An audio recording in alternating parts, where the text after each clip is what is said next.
ನಮಸ್ಕಾರ ಎಲ್ಲರಿಗೂ. ಈ ಒಂದು ವಿಡಿಯೋದಲ್ಲಿ UPSC ಪ್ರೀ ಕೋಚಿಂಗ್ಗೆ ಯಾವ ರೀತಿ ಒಂದು ಅರ್ಜಿಯನ್ನು ಸಲ್ಲಿಸೋದು ಅಂತ ತಿಳಿಸ್ಕೊಡ್ತಾ ಇದ್ದೇನೆ.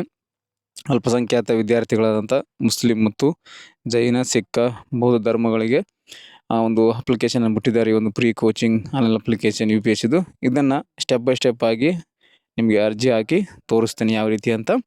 ವಿಡಿಯೋನ ಕಂಪ್ಲೀಟಾಗಿ ನೋಡಿ, ಅರ್ಥ ಆಗುತ್ತೆ. ಬನ್ನಿ ಸ್ನೇಹಿತರೆ, ಇವಾಗ ವಿಡಿಯೋನ ಸ್ಟಾರ್ಟ್ ಮಾಡೋಣ.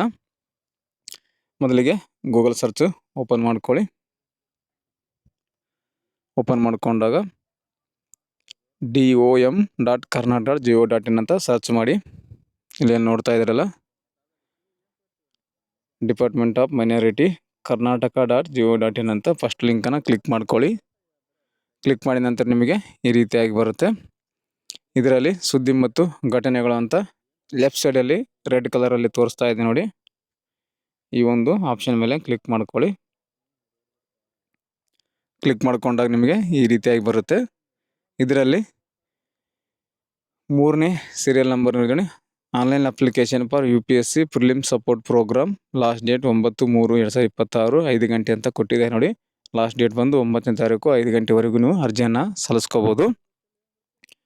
ಅದನ್ನು ಕ್ಲಿಕ್ ಮಾಡ್ಕೊಳ್ಳಿ. ಕ್ಲಿಕ್ ಮಾಡ್ಕೊಂಡ್ರೆ ಈ ರೀತಿಯಾಗಿ ಬರುತ್ತೆ. You are above proceed to an external website. ಯಾವ ಒಂದು ವೆಬ್ಸೈಟ್ಗೆ ರಿಲೇಟ್ ಆಗುತ್ತೆ ಅನ್ನೋದು ಇಲ್ಲಿ ಕೊಟ್ಟಿದ್ದಾರೆ. ಈ ಒಂದು ವೆಬ್ಸೈಟಿಗೆ ರಿಲೇಟ್ ಆಗುತ್ತೆ ಅಂತ ಕ್ಲಿಕ್ ಅಂತ ಕೊಟ್ಟಿದ್ದಾರೆ. ಓಕೆ ಅಂತ ಕ್ಲಿಕ್ ಮಾಡಿ.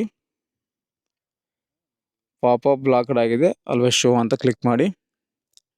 ಶೋ ಅಂತ ಕ್ಲಿಕ್ ಮಾಡಿದ ನಂತರ ಈ ರೀತಿಯಾಗಿ ಬರುತ್ತೆ ನೋಡಿ. UPSC pre examination support programme application form 2025-26 ಅಂತ ಬಂದಿದೆ. ಮೊದಲಿಗೆ ನಿಮ್ಮ ಒಂದು ಇಮೇಲ್ IDಲಿ ಶೋ ಆಗುತ್ತೆ. ಅದೇ ಒಂದು ಇಮೇಲ್ ID ಮುಖಾಂತರ ನಿಮಗೆ ಈ ಒಂದು ಅಪ್ಲಿಕೇಶನ್ ಫಾರ್ಮ್ ಸಬ್ಮಿಟ್ ಆಗುತ್ತೆ.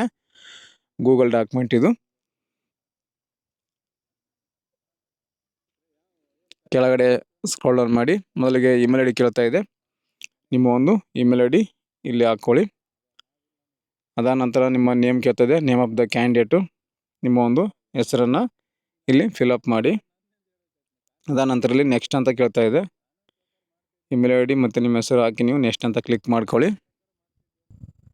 ನೋಡಿ. ನೆಕ್ಸ್ಟ್ ಅಂತ ಕೊಟ್ಟ ನಂತರ ಈ ರೀತಿಯಾಗಿ ಬರುತ್ತೆ.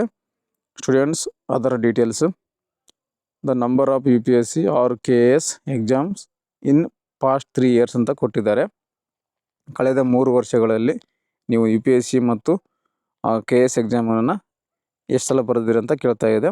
ಇಲ್ಲಿ ನೀವು ಅಟೆಂಪ್ಟ್ ಮಾಡಿದರೆ ಮಾತ್ರ ಹಾಕ್ಕೋಬೋದು. 1 ಸಲ ಅಥವಾ 1 ನಂಬರ್ 2 ನಂಬರ್ 3 ಅಂತ ಹಾಕ್ಕೊಳ್ಳಿ. KS ಇದ್ದರೆ KS ಬರೆದ್ರೆ KSದು ಹಾಕ್ಕೊಳ್ಳಿ. ಎಷ್ಟು ಸಲ ಕಳೆದ 3 ವರ್ಷದಲ್ಲಿ ಬರೆದ್ರೆ ಅನ್ನೋದು ಹಾಕ್ಕೋಬೇಕು. ಅದಾದ ನಂತರಲ್ಲಿ UPSC KS hall ticket registration number ಕೇಳ್ತಾ ಇದೆ. ಇಲ್ಲಿ ನಿಮ್ಮ ಒಂದು KS UPSC hall ticket registration number ಕೇಳ್ತಾ ಇದೆ. ನೀವು ಈ ಹಿಂದೆ UPSC ಎಕ್ಸಾಮ್ ಬರೆದ್ರೆ ಅದ್ರ hall ticket number registration number ಹಾಕಬೇಕು. KS ಬರೆದ್ರೆ KS ರಿಜಿಸ್ಟ್ರೇಷನ್ ನಂಬರ್ ಹಾಕಬೇಕು. ಏನು ಬರೆದಿಲ್ಲ, ಇದೇ ಫಸ್ಟ್ ಟೈಮ್ ಆಗಿದ್ದರೆ ಇಲ್ಲಿ ಏನಾದರೂ ಹಾಕಲೇಬೇಕು. ಯಾಕಂದರೆ ಇಲ್ಲಿ ಸ್ಟಾರ್ ಮಾರ್ಕನ್ನು ಕೊಟ್ಟಿದ್ದಾರೆ. ಇದು ಸ್ಟಾರ್ ಮಾರ್ಕ್ ಫೀಲ್ಡ್ ಇದೆ, ಮಾನಿಟರಿ ಫೀಲ್ಡ್ ಇದೆ, ಹಾಕಲೇಬೇಕು ಮಾನಿಟರಿ ಆಗಿ ಏನಾದರೂ ಇಲ್ಲಿ. ಸೊ ಫಸ್ಟ್ ಟೈಮ್ ಅಟೆಂಪ್ಟ್ ಮಾಡೋರಿಗೆ ಇದು ಆಗೋದಿಲ್ಲ ಅಂತ ಅಂದ್ಕೊಂಡಿದ್ದೀನಿ. ಯಾಕಂದರೆ compulsory UPSC KS hall ticket number registration number ಕೇಳ್ತಾ ಇದೆ. ಹಾಗಾಗಿ ಅದಾದ ನಂತರ ಮತ್ತೆ ಜೆಂಡರ್ ಸೆಲೆಕ್ಟ್ ಮಾಡ್ಕೊಳ್ಳಿ. ಜೆಂಡರ್ ಸೆಲೆಕ್ಟ್ ಮಾಡ್ಕೊಂಡ ನಂತರ ಮೊಬೈಲ್ ನಂಬರ್ ಕೇಳ್ತಾ ಇದೆ. ನಿಮ್ಮ ಒಂದು ಚಾಲ್ತಿ ಇರುವ ಮೊಬೈಲ್ ನಂಬರ್ನ ಎಂಟ್ರ್ ಮಾಡ್ಕೊಳ್ಳಿ. ನೀವು ಒಂದು ಕೆಲಸ ಮಾಡಿ, ಯಾರಾದರೂ UPSC ಫಸ್ಟ್ ಟೈಮ್ ಬರ್ತಾ ಇದ್ದರೆ ಅಥವಾ KSದು ಫಸ್ಟ್ ಟೈಮ್ ಆಗಿದ್ದರೆ ಇಲ್ಲಿ ಒಂದು ನಂಬರ್ ಹಾಕ್ಕೊಳ್ಳಿ. ಇಲ್ಲಿ 0 ಅಂತ ಹಾಕ್ಕೊಳ್ಳಿ. ಅಟೆಂಪ್ಟ್ ಮಾಡಿದ್ದು 0. ಇದು ಫಸ್ಟ್ ಟೈಮ್ ಆಗಿದ್ದರೆ ಇಲ್ಲಿ ನಂಬರ್ 1 2 3 ಅಂತ ಹಾಕೊಂಬಿಡಿ, ನಡೆಯುತ್ತೆ. ಯಾಕಂದ್ರೆ ಫಸ್ಟ್ ಟೈಮು ಈ ಒಂದು ಪ್ರೀ ಕೋಚಿಂಗ್ ತೊಗೊತಾ ಇರೋರು. ಅದಾದ ನಂತರ ಮೊಬೈಲ್ ನಂಬರು ಹಾಕ್ಕೊಳ್ಳಿ. ಮೊಬೈಲ್ ನಂಬರು ಅದಾದ ನಂತರ ಸ್ಟೂಡೆಂಟ್ ಆಧಾರ್ ಕಾರ್ಡ್ ನಂಬರ್ ಕೇಳುತ್ತೆ. ಆಧಾರ್ ಕಾರ್ಡ್ ನಂಬರ್ ಹಾಕ್ಕೊಳ್ಳಿ. Native district of the student ಕೇಳ್ತಾ ಇದೆ. ವಿದ್ಯಾರ್ಥಿಯ ಒಂದು ಸ್ವಂತ ಜಿಲ್ಲೆ, ನಿಮ್ದು ಯಾವ ಜಿಲ್ಲೆ ಇದೆ ಆ ಜಿಲ್ಲೆ ಸೆಲೆಕ್ಟ್ ಮಾಡಿ. ಅದಂತ ರಿಲಿಜನ್ ಕೇಳ್ತಾ ಇದೆ. ರಿಲಿಜನ್ನು ಮುಸ್ಲಿಮು, ಕ್ರಿಶ್ಚಿಯನ್ನು, ಜೈನ, ಸಿಖ್, ಬುದ್ಧಿಸ್ಟು, ಪಾರ್ಸಿ ಇವಿಷ್ಟು ಸಮುದಾಯದವರಿಗೆ ಮಾತ್ರ ಈ ಒಂದು ಪ್ರೀ ಕೋಚಿಂಗನ್ನು ಕರೆದಿದ್ದಾರೆ. ಇದರಲ್ಲಿ ನಿಮ್ಮದು ಯಾವುದು ಸಮುದಾಯ ಇದೆ ಅದನ್ನು ನೀವು ಹಾಕ್ಕೋಬೇಕು. ಹಾಕೊಂಡ ನಂತರ ಮತ್ತೆ ನೆಕ್ಸ್ಟ್ ಅಂತ ಕ್ಲಿಕ್ ಮಾಡಿ. ನೆಕ್ಸ್ಟ್ ಅಂತ ಇಲ್ಲಿ ಕಾಣ್ತಾ ಇದೆ, ಒಂದು ನೆಕ್ಸ್ಟ್ ಮೇಲೆ ಕ್ಲಿಕ್ ಮಾಡಿ ನೋಡಿ. ನೆಕ್ಸ್ಟ್ ಅಂತ ಕೊಟ್ಟ ನಂತರ ಈ ರೀತಿಯಾಗಿ ಬಂತು. ಇಲ್ಲಿ ಮತ್ತೆ ನಿಮಗೆ ನೇಮ್ ಆಫ್ ದ ಡಿಗ್ರಿ ಕೇಳ್ತಾ ಇದೆ. ಇಲ್ಲಿ ನಿಮ್ಮ ಒಂದು ಡಿಗ್ರಿ ಕ್ವಾಲಿಫಿಕೇಷನ್ ಏನು ಮುಗಿದಿದೆ ಅದನ್ನು ಹಾಕ್ಕೊಳ್ಳಿ. ಎಕ್ಸಾಂಪಲ್ ಆಗಿ BA, BCom, BSc ಯಾವುದಾಗಿದೆಯೋ ಅದನ್ನು ಇಲ್ಲಿ ಹಾಕ್ಕೊಳ್ಳಿ ನಿಮ್ಮ ಒಂದು ಡಿಗ್ರಿ. ಅದ ನಂತರ ಗ್ರ್ಯಾಜುಯೇಷನ್ ಇನ್ ಪಾಸ್ಡ್ ಇಯರ್, ಯಾವ ವರ್ಷಕ್ಕೆ ನೀವು ಪಾಸ್ ಆಗಿದ್ದೀರಾ ಆ ಒಂದು ಪಾಸ್ಡ್ ಇಯರ್ ಹಾಕ್ಕೊಳ್ಳಿ. ಎಕ್ಸಾಂಪಲ್ ಆಗಿ 2015, 16, 2020 ಯಾವಾಗ ಮುಗಿದಿದೆ ಡಿಗ್ರಿ ಆ ಒಂದು ಡಿಗ್ರಿದು ಪಾಸ್ಡ್ ಇಯರ್ ಹಾಕಿ. ಅನಂತರ ಮ್ಯಾಕ್ಸಿಮಮ್ ಮಾರ್ಕ್ಸ್ CGP ಅಂತ ಕೊಟ್ಟಿದ್ದಾರೆ. ಡಿಗ್ರಿಯಲ್ಲಿ ಒಟ್ಟು ಅಂಕಗಳು ಕೊಟ್ಟಿದ್ದಾರೆ. ಡಿಗ್ರಿ ಟೋಟಲ್ ಅಂಕಗಳು ಎಷ್ಟಿದ್ದಾವೆ ಅಷ್ಟು ಹಾಕ್ಕೊಳ್ಳಿ. ನಿಮ್ಮದು ಆಲ್ ಸೆಮ್ಮು 1 ರಿಂದ 6 ಸೆಮ್ ಹಿಡ್ಕೊಂಡು ಎಷ್ಟಾಗುತ್ತೆ ಅಷ್ಟು ಹಾಕ್ಕೊಳ್ಳಿ. ಅಪ್ಡೇನ್ ಮಾರ್ಕ್ಸ್ ಕೇಳ್ತಾ ಇದೆ. ಪಡೆದಿರುವಂಥ ಅಂಕಗಳು ಇಲ್ಲಿ ಟೋಟಲ್ ಮಾರ್ಕ್ಸು, ಇಲ್ಲಿ ಪಡೆದಿರುವಂಥ ಅಂಕಗಳನ್ನು ಹಾಕ್ಕೊಳ್ಳಿ. ಹಾಕಿದ ನಂತರ ಇಲ್ಲಿ ಡಿಕ್ಲೇರ್ ಇದೆಲ್ಲ, ಡಿಕ್ಲೇರೇಷನ್ ಟಿಕ್ ಮಾಡ್ಕೊಳ್ಳಿ. ಟಿಕ್ ಮಾಡಿಕೊಂಡು ಸಬ್ಮಿಟ್ ಅಂತ ಏನು ಕಾಣ್ತಾ ಇದೆ ನೋಡಿ, ಈ ಒಂದು ಸಬ್ಮಿಟ್ ಬಟನ್ ಮೇಲೆ ಕ್ಲಿಕ್ ಮಾಡಿ. ಸ್ವಲ್ಪ ಲೋಡಿಂಗ್ ತೊಗೊಂಡು ಸಬ್ಮಿಟ್ ಆಗುತ್ತೆ ನೋಡಿ. ಸಬ್ಮಿಟ್ ಅಂತ ಕೊಟ್ಟ ನಂತರ ನಿಮಗೆ ಈ ರೀತಿಯಾಗಿ ಬಂದಿದೆ. Your response has been recorded ಅಂತ ಬಂದಿದೆ. ಯಾವುದೇ ರೀತಿ ನಿಮಗೆ ಇಲ್ಲಿ ಅಪ್ಲಿಕೇಶನ್ ಫಾರ್ಮ್ ಸಿಗೋದಿಲ್ಲ, ಯಾಕಂದರೆ ಇದು ಗೂಗಲ್ ಫಾರ್ಮ್ ಅಪ್ಲಿಕೇಶನ್ ಇದೆ. ಹಾಗಾಗಿ ಯಾವುದೇ ರೀತಿ ನಿಮಗೆ ಅಪ್ಲಿಕೇಶನ್ ಫಾರ್ಮ್ ಬರೋದಿಲ್ಲ. UPSC ಪ್ರೀ ಕೋಚಿಂಗ್ ಅಪ್ಲೈ ಮಾಡಿದ್ದಕ್ಕೆ ಯಾವುದೇ ಥರ ನಿಮ್ಗೆ ಬರೋದಿಲ್ಲ. ನಿಮಗೆ ಒಂದು ಮೆಸೇಜು ಅಥವಾ ಮೇಲ್ ಬಂದಿರ್ಬೋದು. ಅಪ್ಲೈ ಮಾಡಿರುವಾಗ ಯಾವ ಒಂದು ಮೇಲ್ ಕೊಟ್ಟಿರ್ತೀರಲ್ಲ ಆ ಒಂದು ಮೇಲಿಗೆ ನಿಮ್ಮ ಒಂದು ಅಪ್ಲಿಕೇಶನ್ ಹಾಕಿರೋ ಬಗ್ಗೆ ಕನ್ಫರ್ಮೇಷನ್ ಬರ್ಬೋದು. ಈ ರೀತಿಯಾಗಿ ಲಾಸ್ಟಲ್ಲಿ ಬರುತ್ತೆ. ಯಾವುದೇ ಥರ ಅಪ್ಲಿಕೇಶನ್ ಬರೋಲ್ಲ. ಇದನ್ನೇ ಒಂದು ಸ್ಕ್ರೀನ್ಶಾಟ್ ತೆಗೆದಿಟ್ಕೊಳ್ಳಿ. ಸುಮ್ಮನೆ ಅಪ್ಲೈ ಮಾಡಿದ್ದೀವಿ ಅನ್ನೋಕ್ಕೆ ಒಂದು ಪ್ರೂಫ್ ಇದು. ಇವಾಗ ಮೇಲ್ ಚೆಕ್ ಮಾಡಿ ನೋಡ್ತೀನಿ, ಮೇಲ್ ಅಡ್ರೆಸ್ ಹಾಕಿದ್ದೀನಲ್ಲ ಅದಕ್ಕೆ ಮೇಲ್ ಏನು ಬಂದಿದೆ ಅಥವಾ ಮೆಸೇಜ್ ಬಂದಿದೆ ಅಂತ ಒಂದು ಸ್ವಲ್ಪ ಚೆಕ್ ಮಾಡಿ ನೋಡಿ ನಿಮಗೆ ತೋರಿಸ್ತೇನೆ.